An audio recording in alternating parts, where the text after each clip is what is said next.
পাপনের ছত্রছায়ায় councillorship আর vote বাণিজ্যে ক্রিকেটের pipeline ধ্বংস করেছেন ইসমাইল হায়দার মল্লিক। মালিকানা আছে ঢাকার ২২ ক্লাবের, কঠোর হওয়ার হুঁশিয়ারি বিসিবির। নারী টি-20 বিশ্বকাপের নতুন সূচি প্রকাশ আইসিসির। উদ্বোধনী দিনই মাঠে নামবে বাংলাদেশ। টাইগ্রাসদের প্রথম ৩ ম্যাচ শারজায়, শেষ ম্যাচ দুবাইয়ে। ভুটানের বিপক্ষে ফিফা প্রীতি ম্যাচ সামনে রেখে ক্যাম্প শুরু বাংলাদেশের। অনূর্ধ্ব-20 সাফে ভালো করাদের সুযোগ দেখছেন ক্যাব্রেরা। চ্যালেঞ্জিং হলেও জিততে চান জামাল ভুঁইয়া। চ্যালেঞ্জিং হবে, বাট আই থিংক আমরা এটা ওভারকাম করতে পারি। এবং বাফুফের অনিয়ম নিয়ে কঠোর অবস্থানে প্রিমিয়ার লিগের ৮ ক্লাব। চলমান পরিস্থিতিতে ঢাকার বাইরে না খেলার সিদ্ধান্ত। ৫ দাবি নিয়ে দ্রুতই ফেডারেশনকে দেয়া হবে চিঠি।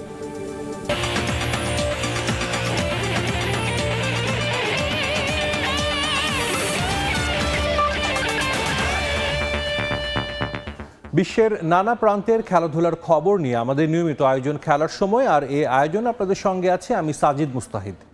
শুরুতেই ক্রিকেট প্রসঙ্গ। সাবেক বিসিবি সভাপতি নাজমুল হাসান পাপনের ছত্রছায়ায় কাউন্সিলরশিপ আর ভোট বাণিজ্যে দেশের ক্রিকেটের পাইপলাইন ধ্বংস করে দিয়েছেন পরিচালক ইসমাইল হায়দার মল্লিক। ঘরোয়া লিগের কমপক্ষে ২২টি ক্লাবের মালিকানা তার। ক্লাবের কাউন্সিলরশিপ নিয়ন্ত্রণে রাখতে মল্লিকের ইন্ধনে বাড়ানো হয় তৃতীয় বিভাগ বাছাইয়ের রেজিস্ট্রেশন ফি। দেশের পরিবর্তিত পরিস্থিতিতে এ নিয়ে মুখ খুলতে শুরু করেছেন অনেকেই। বিসিবিও বলছে সমস্যা সমাধানে এবার নেওয়া হবে কঠোর উদ্যোগ। বাকিটা মাহবুব রিমনের রিপোর্টে।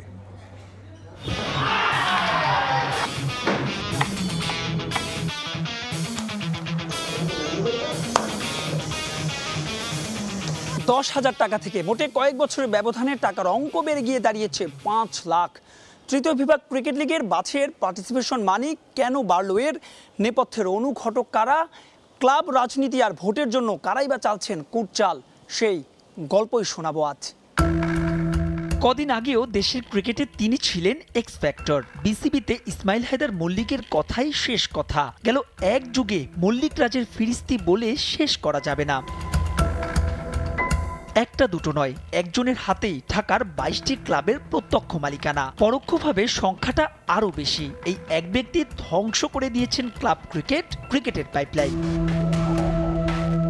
মূলত ভোট বাণিজ্য ও ক্ষমতা কুক্ষিগত করে রাখতেই ক্লাব বাণিজ্য গড়ে তোলেন পাপনের আশীর্বাদ পুষ্ট বেক্সিমকো ফার্মার কর্তা ইসমাইল হায়দার মল্লিক। তাকে টাকা না দিয়ে ক্লাব নিবন্ধন করতে পারত না কেউই। এ যেন অলিখিত নিয়ম। তৃতীয় বিভাগ থেকে প্রিমিয়ার, প্রতিটি ক্লাবে ১ ভোট, এমন ঘোষণার পর থেকে মল্লিক হয়ে ওঠেন আরও বেপরোয়া। নিজের পছন্দসই ছাড়া যাতে তৃতীয় বিভাগের বাছাই কেউ খেলতে না পারে সেজন্য পার্টিসিপেশন মানি করেন ৫ লাখ টাকা। সঙ্গে জুড়ে দেন অনেক বাধ্যবাধকতা। ভালো বলতে পারবে ক্রিকেট বোর্ডের পরিচালকরাই যে কেন তারা ক্রিকেটের এই তৃণমূলের পর্যায়ের এই জায়গাটাকে কেন তারা এরকম রেস্ট্রিক্টেড করে রেখেছে। বায়োলজি আরেকটা জিনিস দিয়ে দিয়েছে, যেটা হলো রেজিস্ট্রেশন থাকতে হবে। তো রেজিস্ট্রেশনটা মূলত প্রত্যেকটা একাডেমি থাকে না, কারণ কোথাও কোথাও তারা প্র্যাকটিস করতেছে কোনো স্কুলের মাঠে, কোনো সরকারি প্লেসে। তো সেখানে রেজিস্ট্রেশন পাওয়াটা খুব মূলত অনেক কষ্টকর হয়। ৫ লাখ টাকা এন্ট্রি ফি দেওয়ার পরেও পরবর্তীতে দেখা যায় যে টুর্নামেন্টের টিমটা পরিচালনা করতে আরও অনেক টাকা খরচ করে। তা ৮-১০ লাখ টাকা খরচ করার পরে মূলত এটা কোনো একাডেমির পক্ষে পসিবল হয় না। পাইপলাইনের যে ব্যাপারটা বলতেছেন সেটা দীর্ঘ করা, অনেক লম্বা লাইন রাখা, সেটার জন্য যেই ধরনের অ্যাকোমোডেশন দরকার বা ইনফ্রাস্ট্রাকচার দরকার, আমরা বোধহয় এখন পর্যন্ত সেটা অ্যাবল না। ২০১২ সালে নাজমুল হাসান পাপন ভারপ্রাপ্ত সভাপতি হলে হঠাৎ করে বিসিবির সর্বেসর্বা হয়ে ওঠেন ইসমাইল হায়দার মল্লিক, যার বিরুদ্ধে আছে নির্বাচন ম্যানিপুলেট করার অভিযোগ। লিগের ৪ বিভাগে ৭৬ ক্লাবের ৫০টির কাউন্সিলরশিপই ছিল তার হাতে। নিয়ম নীতির তোয়াক্কা না করে আম্পায়ারদের ন্যাক্কারজনকভাবে ব্যবহার করে দিনের পর দিন নিজ দলকে জিতিয়েছেন, অন্যদের করেছেন রেলিগেটেড। বর্তমানে দেশের ক্রিকেটের যে খেলোয়াড় শূন্যতা, তার পেছনেও আছে মল্লিকেরই দায়। একমাত্র দায় যখন যাদের কাজ হচ্ছে ক্রিকেট নিয়ে কাজ করা, তারা যখন ক্রিকেটকে বিজনেস হিসেবে দেখা শুরু করবে, তখন জিনিসটা এমনই হবে। কিন্তু বিজনেস মানেই কিন্তু প্রফিট করার ব্যাপারটা। সো আমি আমার যত বেশি ক্লাব হবে তত আমার প্রফিট বেশি হবে। প্রফিট ইন টার্মস অফ আমার ইলেকশনে জেতাটা আমার অনেক সহজ হয়ে যাবে। সব মিলিয়ে কিন্তু এমন একটা পরিবেশ তৈরি হয়েছে যেখানে ক্রিকেট বাদ দিয়ে বাকি সব কিছু হয়েছে। তার ফলশ্রুতিতে যেটা হয় যে ওই ক্যারেক্টারগুলি তৈরি হয় না। টাফ ক্যারেক্টার দরকার। খেলাটা তো শুধু স্কিলের না, মেন্টাল টাফনেসের খেলা, সেই মেন্টাল টাফ প্লেয়ার্স তৈরি হয় না এরকম পরিবেশে, যেটা দরকার টেস্ট ক্রিকেট খেলার জন্য, যেটা দরকার অস্ট্রেলিয়া ইংল্যান্ডের মতো দলের মুখোমুখি হওয়ার জন্য। এখানেই শেষ নয়, বিসিবির গুরুত্বপূর্ণ দুই বিভাগ মার্কেটিং অ্যান্ড কমার্শিয়াল কমিটির ভাইস চেয়ারম্যান আর বিপিএল এর সদস্য সচিবও ছিলেন ইসমাইল হায়দার মল্লিক। গুঞ্জন আছে সেখান থেকেও তিনি সরিয়েছেন কোটি কোটি টাকা। তাই তো সুযোগ সন্ধানী ধূর্ত এই মল্লিকের দ্রুত অপসারণের পাশাপাশি বিচার চান বৈষম্য বিরোধী ক্রিকেট সংগঠকরা। মাহবুব রিমন, সময় সংবাদ, ঢাকা। পাকিস্তানের বিপক্ষে দ্বিতীয় টেস্টে সাকিব আল হাসান থাকবেন কিনা তা নিয়ে আজই হতে পারে সিদ্ধান্ত। এই মুহূর্তে মিরপুরে আছেন রিপোর্টার সাব্বির মিথুন, সরাসরি যাচ্ছি তার কাছে।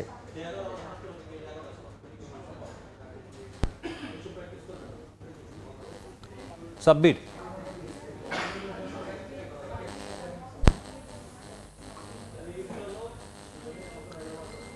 আমরা তার সঙ্গে যোগাযোগ করতে পারছি না, তার সঙ্গে সংযোগ পেলে আমরা আবারও তার কাছে যাব এবং তার কাছে জানতে চাইবো অ্যাকচুয়ালি আজ সেই সিদ্ধান্তটা হতে যাচ্ছে কেন। আমরা চলে যাচ্ছি পরবর্তী সংবাদে। নারী বিশ্বকাপের সূচি প্রকাশ করেছে আইসিসি, যেখানে গ্রুপ পর্বে বাংলাদেশের প্রথম 3 ম্যাচ শারজায় আর শেষ ম্যাচ অনুষ্ঠিত হবে দুবাই। উদ্বোধনী দিনই মাঠে নামছে টাইগ্রেসরা, প্রতিপক্ষ স্কটল্যান্ড। 17 আর 18 অক্টোবর সেমি শেষে দুবাই আন্তর্জাতিক ক্রিকেট স্টেডিয়ামে মেগা ফাইনাল 20 অক্টোবর। তবে মূল টুর্নামেন্টের আগে দুটি প্রস্তুতি ম্যাচ খেলার সুযোগ পাবে জ্যোতির দল, যেখানে টাইগ্রেসদের প্রতিপক্ষ শ্রীলঙ্কা ও পাকিস্তান। টেস্ট স্ট্যাটাস কিংবা তারও আগে ভেন্যু হিসেবে বাংলাদেশ বরাবরই আইসিসির কাছে পছন্দের শীর্ষে। শুধু ক্রিকেট প্রেমী জাতি হিসেবেই নয়, আন্তরিকতা কিংবা নিরাপত্তাতেও ঢাকা অনেককেই ছাড়িয়ে। কিন্তু বর্তমান পরিস্থিতি আর 4 দেশের ট্রাভেল ব্যানের কারণে শেষ পর্যন্ত বাংলাদেশ থেকে সরিয়ে নিতেই হলো নারীদের টি-20 বিশ্বকাপ। তবে বিশ্বকাপের স্বাগতিক হওয়ার সুযোগ হারালেও সত্য থাকছে বিসিবির হাতেই। সংক্ষিপ্ত সংস্করণে নারীদের নবম আসরের পরিবর্তিত ভেন্যু আর চূড়ান্ত সূচি প্রকাশ করেছে ক্রিকেটের নিয়ন্ত্রক সংস্থা, যেখানে পরিবর্তন আসেনি পূর্ব নির্ধারিত সূচিতে, অর্থাৎ 3 অক্টোবর শুরু হয়ে টুর্নামেন্ট শেষ হবে 20 অক্টোবরই। উদ্বোধনী দিনই মাঠে নামছে বাংলাদেশ। শারজা ক্রিকেট স্টেডিয়ামে ম্যাচ শুরু বিকেল 4টায়, প্রতিপক্ষ স্কটল্যান্ড। শুধু এই ম্যাচই নয়, টাইগ্রেসদের গ্রুপ পর্বের প্রথম 3 ম্যাচই অনুষ্ঠিত হবে শারজাতেই। 5 অক্টোবর সাবেক বিশ্ব চ্যাম্পিয়ন ইংল্যান্ড আর 10 অক্টোবর জ্যোতি দলের প্রতিপক্ষ ক্যারিবিয়ান নারীরা। একদিন বাদে 12 অক্টোবর টাইগ্রেসদের গ্রুপ পর্বের শেষ ম্যাচ, যে ম্যাচের ভেন্যু অবশ্য দুবাই আন্তর্জাতিক ক্রিকেট স্টেডিয়াম, প্রতিপক্ষ সাউথ আফ্রিকা। 10 দলের টুর্নামেন্টে গ্রুপ পর্ব শেষে 4 দল জায়গা করে নেবে সেমিফাইনালে। 17 অক্টোবর দুবাই আন্তর্জাতিক ক্রিকেট স্টেডিয়ামে হবে প্রথম সেমি, পরদিন দ্বিতীয় সেমি শারজা ক্রিকেট স্টেডিয়ামে। দুবাইতেই হবে মেগা ফাইনাল, তারিখ আগেরটাই 20 অক্টোবর। মূল টুর্নামেন্ট শুরু হওয়ার আগে দুটো করে প্রস্তুতি ম্যাচ খেলার সুযোগ পাবে প্রতিটি দল। 28 অক্টোবর দুবাইয়ের আইসিসি একাডেমির 1 নম্বর মাঠে রাত 8টায় টাইগ্রেসদের প্রতিপক্ষ শ্রীলঙ্কার নারীরা। আইসিসি একাডেমির 2 নম্বর মাঠে 30 সেপ্টেম্বর শেষ প্রস্তুতি ম্যাচে বাংলাদেশের প্রতিপক্ষ পাকিস্তান। অবশ্যই টুর্নামেন্টের জন্য অনেক আগ থেকেই মাঠের প্রস্তুতি শুরু করেছে হাসান তিলকারত্নের শিষ্যরা। মাহবুব রিমন, সময় সংবাদ। দর্শক, আগেই জানিয়েছি মিরপুরে আছেন রিপোর্টার সাব্বির মিথুন, সরাসরি যাব তার কাছে সাকিবের দ্বিতীয় টেস্টে খেলার বিষয়ে কি সিদ্ধান্ত আসতে পারে সেই বিষয়ে জানতে। সাব্বির,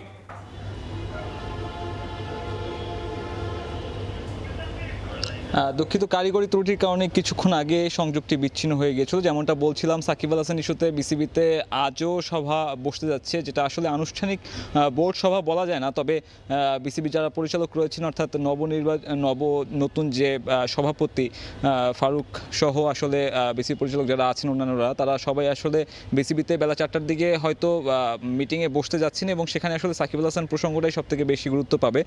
সেখানে আসলে যেমনটা গুঞ্জন রয়েছে, যেমনটা সূত্রের দাবি, সেখানে বলা হচ্ছে সাকিব আল হাসানকে দ্বিতীয় টেস্টে সাকিব আল হাসানকে নিয়েই খেলতে নামে বাংলাদেশ দল। যেমনটা শোনা যাচ্ছিল যে সাকিব আল হাসানের বিরুদ্ধে যে মামলাটি হয়েছে, সেই মামলার পরিপ্রেক্ষিতে বিসিবি কী ধরনের অবস্থান নেয় কিংবা এই ক্রিকেটারের এগেনস্টে কোনো পদক্ষেপ ক্রিকেট বোর্ড নেয় কিনা, যেমনটা শোনা যাচ্ছিল, যেমনটা গুঞ্জন চাউর হয়েছিল, আসলে সেই শঙ্কা সত্যি হতে যাচ্ছে না। সাকিব আল হাসান গতকালকে যেমনটা ইসলামাবাদ ক্রিকেট ক্লাব গ্রাউন্ডে বাংলাদেশ দলের সঙ্গে অনুশীলন করেছেন, সে দলের সঙ্গেই রয়েছেন এবং বিসিবির তরফ থেকেও তার তার কাছে এখন পর্যন্ত বার্তা চলে গিয়েছে যে তাকে নিয়েই পরবর্তী টেস্টে বাংলাদেশ দল খেলতে নামবে। সিরিজে যেহেতু বাংলাদেশ দল এগিয়ে আছে, দলের সবথেকে বড় ক্রিকেটার অর্থাৎ সবথেকে বড় তারকা ক্রিকেটারকে নিয়েই আসলে বাংলাদেশ দল চাবে যে এই সিরিজটা যেন হাতছাড়া না হয়, এবং সেই হিসেবেই সাকিব আল হাসানকে তারা গ্রিন সিগন্যাল দিয়েছেন এবং সাকিব আল হাসানকে জানিয়ে দেওয়া হয়েছে যে তার ওই মামলার কোনো প্রভাব এই ক্রিকেটের উপর পড়বে না, কিংবা বোর্ড আপাতত সেই মামলার বিষয়টি খুব একটা নজরে দিচ্ছে না। তো বলা যাচ্ছে যে সাকিব আল হাসানকে নিয়েই বাংলাদেশ দল রাওয়ালপিন্ডিতে দ্বিতীয় টেস্ট খেলতে নামবে, যে সিরিজে এরই মধ্যে 1-0 এগিয়ে আছে।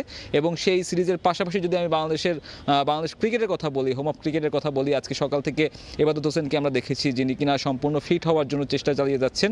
এবাদত হোসেন আজকেও রানিং সেশন করেছেন, বল হাতে হাত ঘুরিয়েছেন, যদিও বা তার শতভাগ ফিটনেস এখনও ফিরে পাওয়া যায়নি।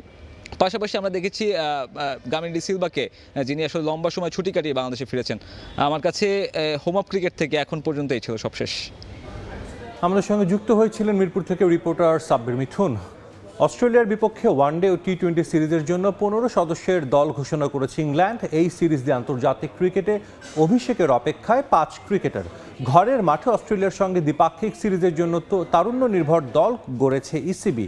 রাখা হয়নি মঈন আলী, জনি বেয়ারস্টো এবং ক্রিস জর্ডানদের মতো অভিজ্ঞ ক্রিকেটারদের।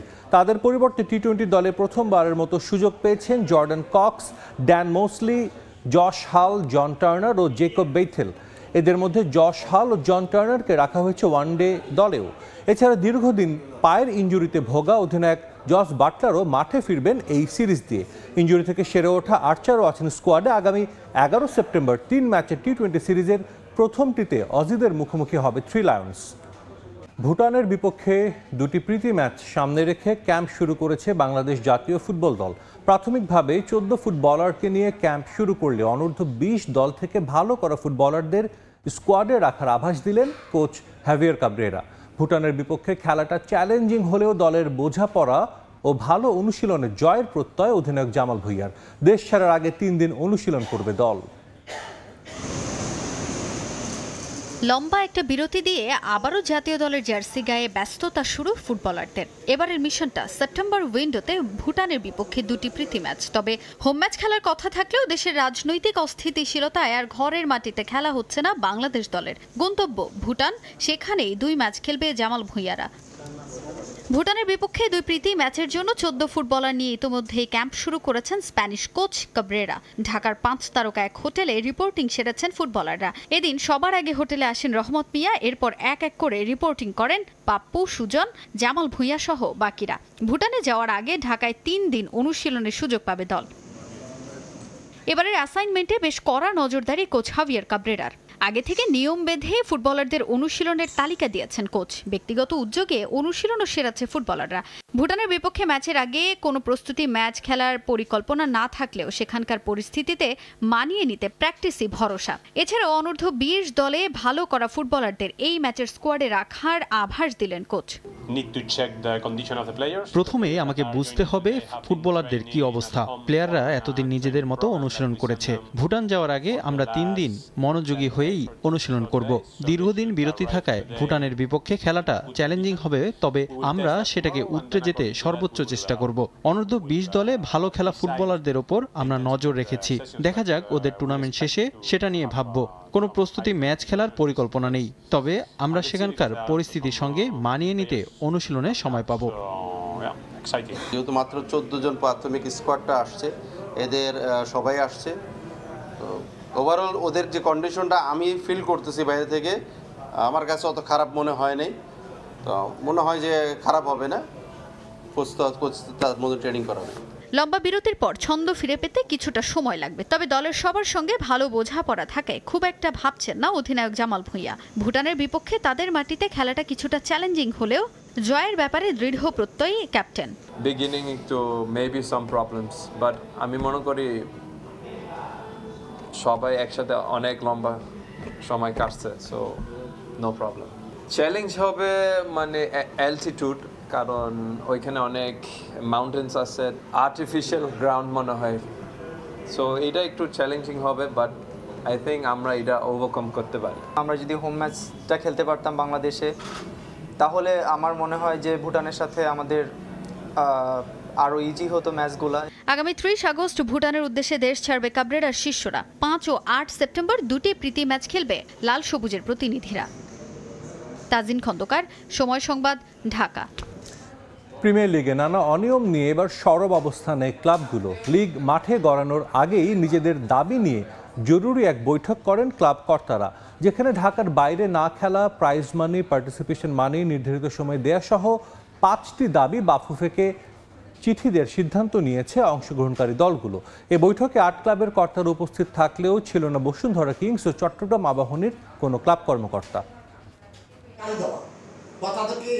আওয়ামী লীগের পতনের পর ক্রীড়াঙ্গনেও লেগেছে পরিবর্তনের হাওয়া। দেশের উদ্ভূত রাজনৈতিক পরিস্থিতিতে যখন লীগ আয়োজন নিয়েই ছিল শঙ্কা, তখন দল বদলে অংশগ্রহণ করা দলগুলো এবার বসেছে অভ্যন্তরীণ বৈঠকেও। শেখ জামাল, শেখ রাসেল ছাড়া বাকিরা ইতোমধ্যেই সেরেছে দল বদল। এবার অপেক্ষা সুষ্ঠু একটা লীগ মাঠে গড়ানোর।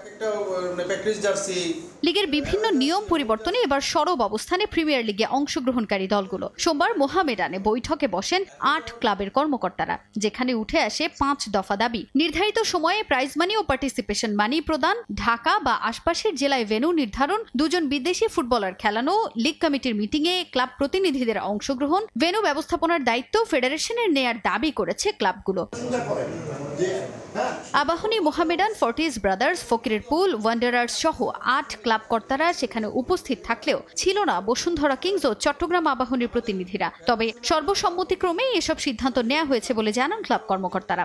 দেশের যে সার্বিক অবস্থা সেসব বিবেচনায় নিয়েই আমরা কিভাবে খেলাধুলাকে এগিয়ে নিয়ে যেতে পারি এবং যার যার স্ব অবস্থান থেকে ক্লাবগুলোকে পরিচালনা করতে পারে সুষ্ঠুভাবে, সেটাই নিয়ে একটা আলোচনা হচ্ছে। লিগ আয়োজনে বড় এক সমস্যার নাম ভেন্যু। ঢাকায় এক বসুন্ধরা কিংস ছাড়া আর কোনো মাঠ নেই বললেই চলে। তবে এবারের লিগ মাঠে গড়ানোর পর পাওয়া যেতে পারে বঙ্গবন্ধু স্টেডিয়ামও। খেলোয়াড়দের ভ্রমণ ক্লান্তি আর ম্যাচের আগে বাড়তি চাপ এড়াতে ঢাকার বাইরে ম্যাচ আয়োজনে নারাজ ক্লাবের কর্তারা। বঙ্গবন্ধু স্টেডিয়াম অতি সত্বর ঠিক হয়ে যাবে। সেই সাথে ধরেন বসুন্ধরার একটা মাঠ আছে, ওনারা আমাদেরকে দিয়েছেন, আমি বসুন্ধরাকে ধন্যবাদ জানাই। ওখানেও বিপিএল হয়েছে, হ্যাঁ। আর এর আশেপাশে যদি কোনো যে দিনে গিয়ে দিনে খেলে আসতে পারি এরকম কোনো ভেন্যু পাইলে আমাদের জন্য ভালো। প্রিমিয়ার লিগে খেলা ক্লাবগুলোর এই বৈঠকের দাবিগুলো লিগ কমিটির কাছে পৌঁছে দেওয়া হবে বলে জানান তারা। তাজিন খন্দকার, সময় সংবাদ, ঢাকা। ফিলিপ সাত্রিয়েতে সম্ভবত শেষ ম্যাচ খেললেও রোলা গারোর চিরভাস্বর হয়ে থাকবেন রাফায়েল নাদাল। ক্লে কোর্টে তার 14টি গ্র্যান্ড স্ল্যামের বীরত্ব গাথা ফ্রেঞ্চ টেনিস অ্যাসোসিয়েশন অমলিন করে রেখেছে রাফার স্টিলের স্ট্যাচু তৈরি করে। ম্যাচ দেখতে এসে যার সাক্ষী হচ্ছেন সমর্থকরা। ফ্রান্সের প্যারিসের রোলা গারো ঘুরে এসে আরও জানাচ্ছেন এসএম ইকবাল। মহারাজাও রাজত্ব হারায়, শূন্য সিংহাসন স্মৃতি হাতড়ায়, ধুলোয় আস্তর জমে ইতিহাসের পাতায়। তবে সবার রাজত্বকাল মলিন হয় না, স্মৃতিপটে তার রয়ে যায় অমলিন হয়ে অনন্তকাল। ক্লে কোর্টের রাজা রাফায়েল নাদাল সেই দলে। যতদিন রবে রোলা গারো আর ফিলিপ সাত্রিয়ে, পরবর্তী প্রজন্ম খুঁজে নেবে ক্লে কোর্টের মহারাজাকে।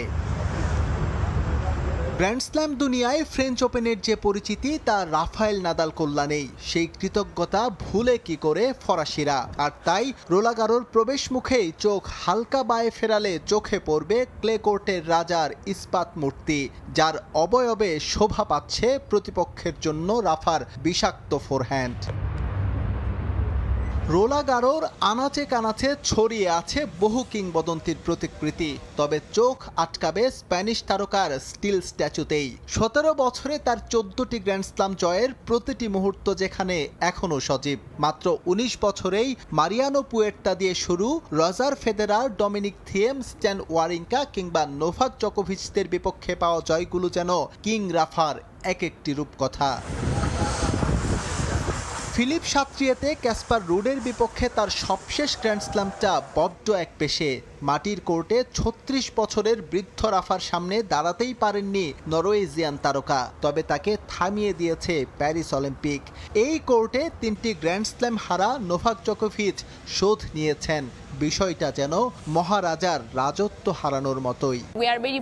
একজন স্প্যানিশ হিসেবে এটা আমার কাছে গর্বের। যারা ওর খেলা দেখেনি এখানে এলে সবাই জানতে পারবে ক্লে কোর্টে কতটা বিধ্বংসী ছিলেন রাফা। তবে খারাপ লাগছে এই ভেবে যে হয়তো রোলাং গারোয় আর খেলা হবে না নাদালের। রোলাং গারোর লাল কোর্টে আর কখনো নাদালের পদচিহ্ন পড়বে কিনা কে জানে।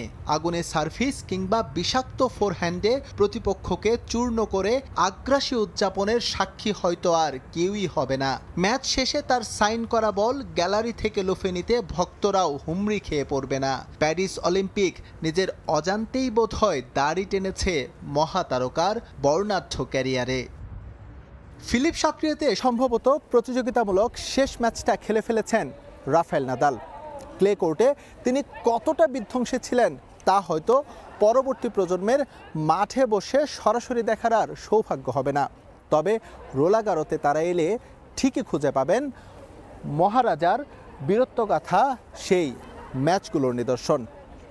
রোলাং গারো থেকে SM ইকবাল, সময় সংবাদ, প্যারিস। ব্রাজিল দলে নেইমারের ভবিষ্যৎ নিয়ে অনেকে সন্দেহ প্রকাশ করলেও দলটির কোচ দরিভাল জুনিয়র উড়িয়ে দিয়েছেন সব শঙ্কা। ইনজুরি থেকে পুরোপুরি ফিট হলেই আবারও সেলেসাও জার্সিতে দেখা যাবে নেইমারকে নিশ্চিত করেছেন দলটির কোচ। যদিও কবে নাগাদ আল হিলাল তারকা ফিরবেন এই বিষয়ে কিছুই জানাননি দরিভাল। এরই মধ্যে নেইমারকে ছাড়াই আগামী মাসে বিশ্বকাপ বাছাই পর্বের দল ঘোষণা করেছে ব্রাজিল। একটা সময় নেইমারকে ছাড়া ব্রাজিল দল কল্পনাও করা যেত না, কিন্তু 10 মাস পার হয়েছে ব্রাজিলের জার্সিতে কোনো ম্যাচ খেলেননি দলটির হয়ে সর্বোচ্চ গোল করা এই ফুটবলার। অভিষেকের পর থেকে নেইমারের বড় শত্রু ইনজুরি, যার জন্য ক্যারিয়ারে মিস করেছেন অন্তত 218টি ম্যাচ। তবে গেল বছরের ইনজুরিটা ছিল ভয়াবহ। অক্টোবরে উরুগুয়ের বিপক্ষে বিশ্বকাপ বাছাইয়ের ম্যাচ খেলার সময় বাম হাঁটুর লিগামেন্টে চোট পান নেইমার। এরপর 300 দিনেরও বেশি পার হয়েছে মাঠে নামেননি। রেকর্ড ট্রান্সফার ফিতে আল হিলালে যোগ দেয়া এই ফুটবলার সৌদি ক্লাবটির হয়ে খেলেছেন মাত্র 5 ম্যাচ। তার সার্ভিস না পাওয়ায় বেশ ভুগছে ব্রাজিল দলও। গেল মাসে কোপা আমেরিকায় কোয়ার্টার ফাইনাল থেকে বিদায় নেয় 5 বারের বিশ্ব চ্যাম্পিয়নরা। সেপ্টেম্বরে বিশ্বকাপ বাছাই ম্যাচ আছে সেলেসাওদের, এখনও ফিট না হওয়ায় সেই স্কোয়াডেও রাখা হয়নি নেইমারকে। অনেকেই ব্রাজিল দলে নেইমারের ভবিষ্যৎ নিয়ে শঙ্কা প্রকাশ করেন, তবে ব্রাজিলের কোচ উড়িয়ে দিয়েছেন সব গুঞ্জন। ব্রাজিল দলে নেইমার কতটা গুরুত্বপূর্ণ তা স্পষ্টভাবে বলেছেন আরও একবার।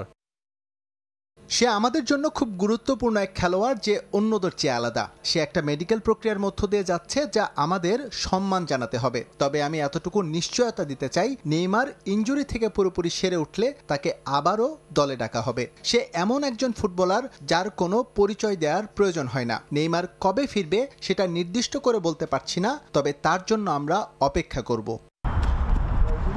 নেইমার না থাকায় ব্রাজিল দলে একজন নেতার অভাব স্পষ্ট। কোপা আমেরিকায় দল ভালো করেনি, বিশ্বকাপ বাছাই পর্বেও তারা ধুঁকছে। 2026 বিশ্বকাপ বাছাই পর্বে দক্ষিণ আমেরিকা অঞ্চলে 10 দলের মধ্যে 6ষ্ঠ স্থানে আছে ব্রাজিল। 6 ম্যাচে জয় পেয়েছে মাত্র 2টিতে, হেরেছে 3 ম্যাচে। অন্যদিকে বাছাই পর্বের শীর্ষে থাকা আর্জেন্টিনার 6 ম্যাচে সংগ্রহ 15 পয়েন্ট। সাজিদ মুস্তাহিদ, সময় সংবাদ। 102 বছর বয়সে স্কাই ডাইভ করে যুক্তরাজ্যের সবচেয়ে বয়স্ক স্কাই ডাইভার হিসেবে রেকর্ড গড়েছেন ম্যানেট বেইলি। জন্মদিন উদযাপনের অংশ হিসেবে রোববার প্লেন থেকে লাফিয়ে তিনি এই নজির স্থাপন করেন। সুদূর আকাশ থেকে প্যারাশুট পিঠে নিয়ে নেমে আসছেন এক নারী, সঙ্গে আছেন তার ডাইভিং প্রশিক্ষক। দেখে মনে হতে পারে পাখির মতো খোলা আকাশে উড়ে বেড়াচ্ছেন। তিনি যুক্তরাজ্যের ম্যানেট বেইলি। 7000 ফুট উচ্চতা থেকে লাফ দিয়ে 102 বছর বয়সে স্কাই ডাইভ করে যুক্তরাজ্যের সবচেয়ে বয়স্ক স্কাই ডাইভার হিসেবে রেকর্ড গড়েছেন। ম্যানেট বেইলির এই স্কাই ডাইভ ছিল তার দীর্ঘদিনের ইচ্ছার ফলাফল। স্কাই ডাইভের জন্য তিনি বেশ কিছুদিন ধরে প্রস্তুতি নিচ্ছিলেন এবং অবশেষে এটি সম্পন্ন করতে পেরে তিনি ভীষণ আনন্দিত। প্লেন থেকে লাফ দেওয়ার মুহূর্তে তিনি তার সাহসিকতা ও মনোবল প্রদর্শন করেন। তার এমন সাহসিকতায় স্থানীয়রা করতালি দিয়ে তাকে স্বাগত জানান। Well, I feel it's mission accomplished. Door opened, I thought there's nothing more I can do or say, it's just jump. Well, I suppose I jumped, but anyway, I shut my eyes. And we seem to travel at a very fast speed. তার অসাধারণ অর্জনের স্বীকৃতি স্বরূপ তাকে sky dive certificate দেওয়া হয়। তবে এই প্রথমবার নয়, তিনি এর আগেও 100তম জন্মদিনে বেইলি সিলভারস্টোন রেস কোর্সে ফেরারি রেসিং গাড়ি চালিয়ে গতি প্রদর্শন করে আরেকটি উল্লেখযোগ্য কৃতি স্থাপন করেছিলেন। বয়সকে শুধু একটি সংখ্যা হিসেবে প্রমাণ করে ম্যানেট বেইলি জীবনের সাহস এবং অনুপ্রেরণার প্রতীক হিসাবে নিজেকে প্রতিষ্ঠিত করেছেন। ইয়াসিন মোহাম্মদ জিসান, সময় সংবাদ। খেলার সময় শীর্ষ সংবাদগুলো জানিয়ে দিচ্ছে আরেকবার। পাপনের ছত্রছায়ায় কাউন্সিলরশিপ আর ভোট বাণিজ্যে ক্রিকেটের পাইপলাইন ধ্বংস করেছেন ইসমাইল হায়দার মল্লিক। মালিকানা আছে ঢাকার 22 ক্লাবের, কঠোর হওয়ার হুঁশিয়ারি বিসিবির। নারী টি-20 বিশ্বকাপের নতুন সূচি প্রকাশ আইসিসির। উদ্বোধনী দিনই মাঠে নামবে বাংলাদেশ। টাইগ্রেসদের প্রথম 3 ম্যাচ শারজায়, শেষ ম্যাচ দুবাইয়ে। এবং বাফুফের অনিয়ম নিয়ে কঠোর অবস্থানে প্রিমিয়ার লিগের 8 ক্লাব। চলমান পরিস্থিতিতে ঢাকার বাইরে না খেলার সিদ্ধান্ত। 5 দাবি নিয়ে দ্রুতই ফেডারেশনকে দেওয়া হবে চিঠি। এই ছিল খেলার সময়। সঙ্গে থাকুন সময়ের।